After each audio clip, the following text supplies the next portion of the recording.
छुपाना मुश्किल है कि भाग 11 और 12 की कहानी।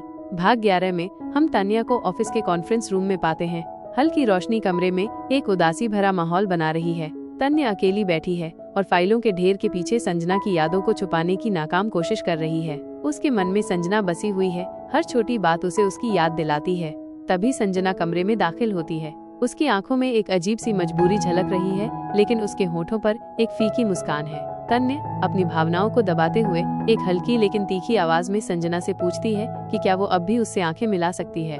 संजना नजरें चुरा लेती है और कहती है कि वो सिर्फ पेशेवर रहना चाहती है। तान्या इस पर कटाक्ष करती है और कहती है कि प्यार भी तो संजना के लिए एक सौदा ही था, एक अस्थायी अनुबंध। एक पल के लिए कमरे में खामोशी छा जाती है और संजना की आंखों में आंसू भर आते हैं। वो धीरे से कहती है कि तान्या से दूर रहने के बावजूद भी वो कभी उससे अलग नहीं हुई।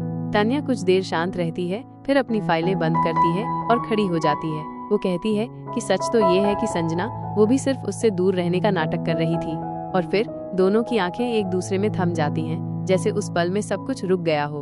अब आगे कहानी का भाग 12 शुरू होता है, जिसका शीर्षक है जब दिल टूटता नहीं बस दबा दिया गया। यह शीर्षक ही हमें बताता है कि आगे क्या होने वाला है। दोनों के दिलों में दर्द है, टूटने का नहीं बल्कि उस दर्द को दबाने का दर्द। देखना ये है कि क्या ये दबा हुआ दर्द अब बाहर निकलेगा और उनकी कहानी कौन सा नया मोड़ लेगी।